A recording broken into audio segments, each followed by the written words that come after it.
What's up, guys? Welcome back to building a 600 horsepower RB25. This is part 2. What we're going to do today, I'm going to time the motor. I'm going to make sure everything is top dead center by turning the crank pulley, make sure it lines up with the mark right here. And then I'm going to strip it off the alternator, the belt, all the pulleys right here, the timing belt cover. Then I'll take the cam covers off and maybe get into removing the head tonight. Alright, so as you can see, we got the valve cover stripped down, all the little stuff on the top. Now let's bring it in closer and I'll show you how the timing set up. And what we want to make sure is that we have the engine completely timed, so whenever we take the head off and then we go to put it back together, we're not hitting valves with piston.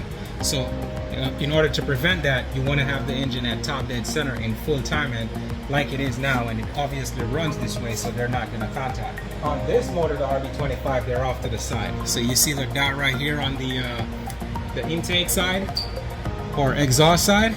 The timing mark is right here on the timing metal plate, and then on the intake side, it's over here. So I make sure this dot lines up with that one, this one with that one, and then down here on the crank, you can see the dot right here, the timing mark. There's a groove right here on the actual engine itself, and that's how you line these up.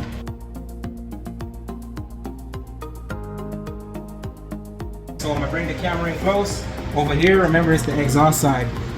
Cam number 1 is always going to be different because it also has the cam seal on it, so you can't mistake that one, right? But if you notice, this one is E2, E3, 4, 5, 6, and 7 on the exhaust side, and then over here on the intake side, they're labeled also. So you got I1, 2, 3, 4, 5, 6, 7 all the way back. So they're labeled. So in order to keep everything easy to identify, we're going to put all the intake stuff in one bag and all the exhaust stuff in another bag, and just keep them separate, and then go ahead and remove the buckets underneath. Those we will label 1 through 12 on each side and keep those separate and marked so we don't get those mixed up.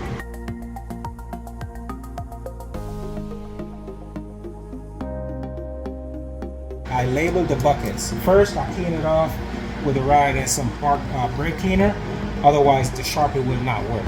So I'm labeling these, or numbering them 1 through 12, and I'm going to put these in one bag separate from the exhaust one so I don't get those mixed up. All I have here is a small magnet, and just tap it on here and pull them out. And they're pretty easy to remove. Sometimes you got to wiggle it a little bit because we don't want to warp the head or have any issues with taking it off unevenly. So I mark the sequence, the pattern of which you would tighten it. I'm going to loosen it in the same order.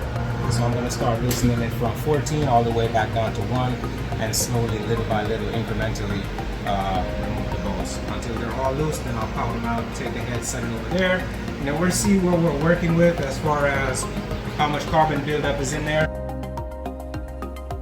We just have the bolts, the head studs removed. The tool for that is a hex 10.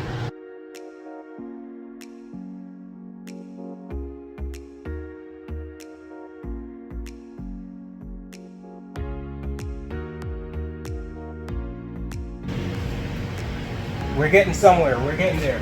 Water pump is gone. It's a bunch of 12 mil bolts and 214 and 110. And then it was just held in place by silicone. There's no gasket. It was just literally put on with gasket maker. And now I'm draining whatever oil is left in the engine and start removing the oil pan. Then I can take the oil pump off. And once we're done with that, all we have is a short block, and we can start the cleaning process. So we got everything stripped down. We start the cleaning process. Now, let me show you something. So this is what we're using to clean up all the little nuts and bolts and parts that we're going to put back, like the water neck, oil pump, the pulleys, right? This is what we have. So we pour it out in here, and after just a few minutes of sitting in this chemical right here and brushing it with a wire brush, that's the result. Pretty good, pretty impressive. The bolts look almost brand new, and they probably sat in that chemical for maybe 5 minutes, just about. Just a simple razor on a stick. And you just keep it flat. And just like that. Now, of course, all these little shavings, they're gonna fall off, they're gonna go down in the piston, they're gonna go down in the water jacket, oil jacket. But once we flip the motor over, we'll make sure we spray brake cleaner all through it and blow it out with the air tool, so on and so forth. And for the most part, the big pieces, they're flaking, they're stripping right off. So you can see right here, let's go ahead and chuck it.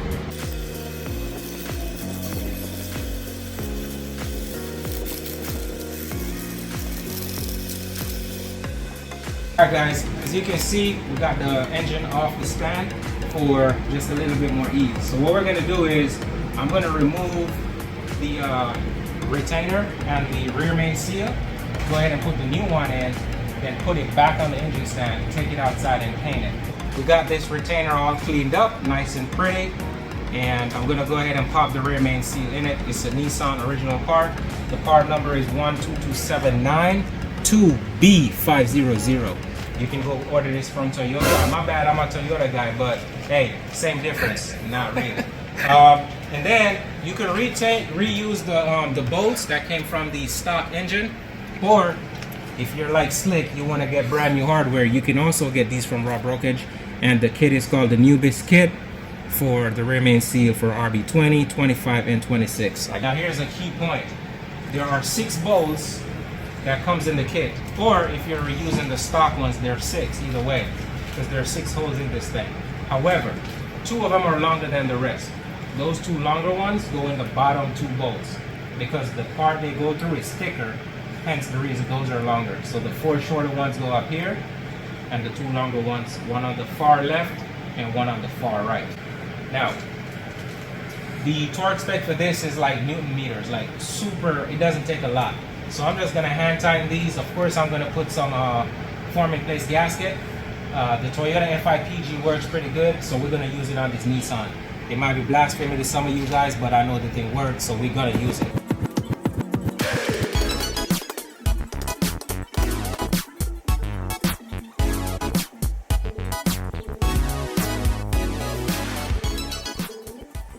The seal is in the retainer, and if you saw, I lubed it up before I put it in. It just makes it go in a little easier, less force needed. Now, the seal comes lubed on the inside, which is recommended, so when you put it over the crank itself, it slides on nice and easy and it doesn't bind up or get stripped or any kind of cuts in it. So, as you can see, I have the FIPG on it as well. Now, this FIPG is messy, so you want to make sure you don't get it all over the place. Now the engine back here has 2 dowels. That's going to line it up in place for you, which is pretty cool. So you just want to get it centered around the crank as best as you can, and then slowly walk it on.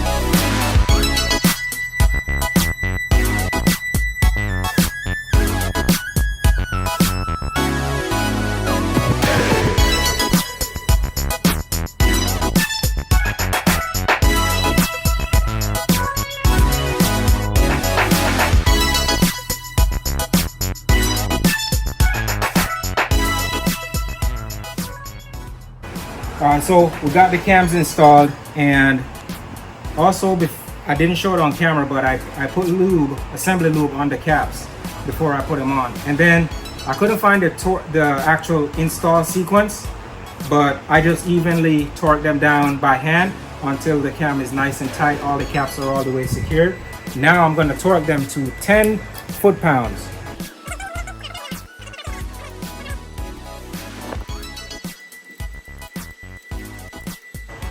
Now on the back 4, the baffles are going to go there, but you still got to tighten them. And then once you tighten these,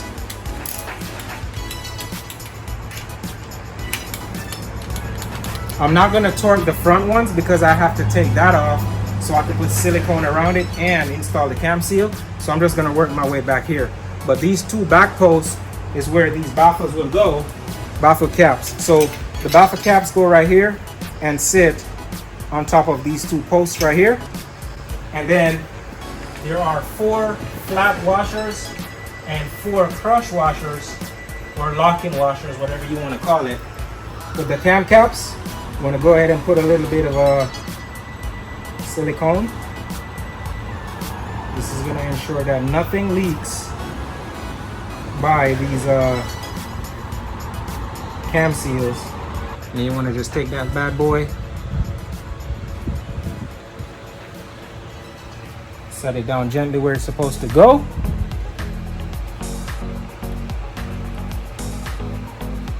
And then you're gonna torque these down to the same 10 foot-pounds.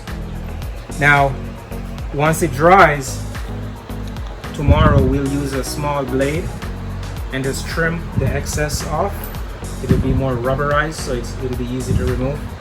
The part number for both of these cam seals are the same. Here it is right here. Now, this one fits snug around the cam. This one does not. As you can see, there's a little bit of space between it. Do not freak out and think you have the wrong part, because what happens is this cam gear right here will then go over the cam, the snout right here, and this will then go and seal up against the O-ring. We've installed the water neck and the thermostat. While doing so, we installed a Nismo thermostat. There's the part number right here, so that's in there. Additionally, the idle air control valve, this idle air control valve does not fit on the manifold, so we had to get an adapter. The car originally is a Series 2 or Neo, right? And it's not compatible with the Series 1 intake manifold slash idle interior control valve. So we had to get an adapter, if you notice right here. So the adapter came from outside the garage. It doesn't have a part number, but that's where we got it from, outside the garage. And then there's a gasket that goes between the flange and the actual control valve, and that's from Nissan. Here's the part number for that. And while we're down here, we got rid of the little elbow that goes in the back of the water housing where the thermostat sits, and we've gone with this boost dock adapter piece. What this allows you to do is go from push on and worm clamp style hose to a AN style, and it has 3 fittings, so you can go wherever you want to go with 3 types of AN screw-in type. Also, quite obviously, we installed the intake manifold, fuel rail, and 1000cc injectors. And that's about all we've done off camera, and I'm sorry, there's more. We also installed a PRP head drain kit, and what this does, it allows you to tap into the back of the head and have the oil come straight out and run right down to that oil pan. You can see we've routed dash 10 PTFE line from here straight down, and if you want to, you can use these for your water. Those are your water outlet from the head. Now while I'm back here, there's one more thing I want to show you, because on this engine there are some additional ports. One right here, this is where you would come out of the engine and go into the car for your heater, and then out of the car back over here into this fitting right here. Now, because we've converted from the push-on style to AN, there's a kit. It's a part of the boost dock kit. So what this does, it allows you to go from AN fitting all the way to the firewall, and then AN fit into here, AN fitting onto here. And I'll go over to the firewall and show you why exactly you might want to do that. After 25 years, those things have seen many heat cycles, hot, cold, and they get brittle, they're plastic. So what we're gonna do is, we're gonna go ahead and swap those off for these. We're gonna have to go inside the car, remove the blower fan, and get up in there and swap these off. Now, once you swap that off, what is gonna happen is, it's gonna allow us to go straight from the firewall and come directly to where we want to go without having to protrude out of the firewall. So it's going to be a more slick or flush fitting, if you will. And how we're going to accomplish that is the kit will allow us to go banjo style right onto the firewall like that. As you can see, we've taken the engine from the engine stand. Now we're sitting on the cherry picker, supported, so it's not going anywhere. Now it's time to go ahead and clear box back on the car. Clearly, in order to do that, we're gonna have to put a clutch in there, right? So we're gonna go with a Nismo Super Copper Mix twin clutch. In short, it's a twin disc. Just open this bad boy here and take a look at it. Also, I have this boost dock piece right here, and that's what's going to hold it, prevent it from rotating as I torque it. Now these bad boys, you're going to torque them to 112 foot-pounds.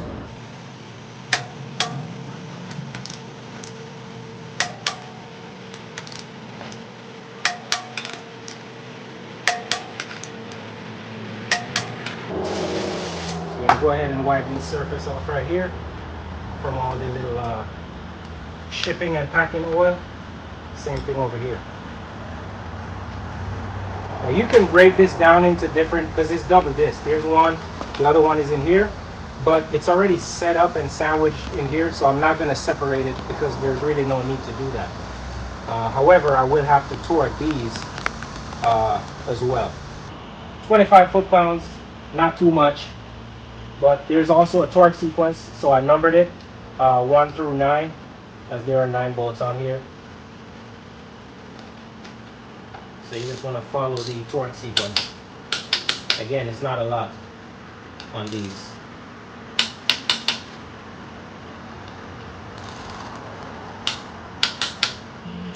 And then these 3, those are going to get torqued to 11 foot-pounds.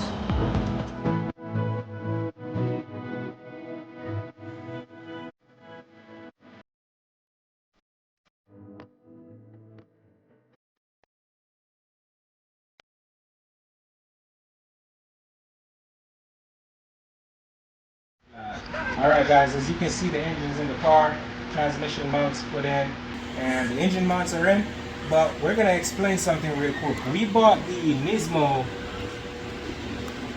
engine mounts, and these are the part number. Both of them are the same on both sides. It's Nismo parts, and they're square in design. And I'm going to drop a picture so you can see what those look like. Now, with the upgraded oil pan, I feel like we should have went back with the original OEM style circular engine mounts instead of these ones, because these ones seem like they sit a little bit lower. As a result, the oil pan is sitting on top of the rack. So we're going to go ahead and email the company that makes the oil pan and see if they're familiar with this Nismo mount with their oil pan versus the OEM mounts with the oil pan. So we may just have to get a set of OEM motor mounts. Now, as it sits right now, there's nothing else we need to do here in this space. So what we're going to do is we're going to put the car back on all 4 wheels, put it on the floor, and then get the car trailered over to the fabricator, who's going to do the downpipe, the wastegate dump tube, and the intercooler piping and all that welding and fabrication stuff that needs to happen. Once he's done with that, we're going to bring the car back to the crib, and then we'll start doing the little final touches and the final beautification, fuel system, wiring harness, ECU, and all that little bit of stuff to get the car fired up. So this space, we're pretty much done. We're gonna go ahead and pack all the tools, get the car out of here, take it to the fabricator. So as far as this whole tear down and reinstall of the engine, that's a wrap. So I'll see you when the car comes out of fabrication and we're starting to put it back together. We're out.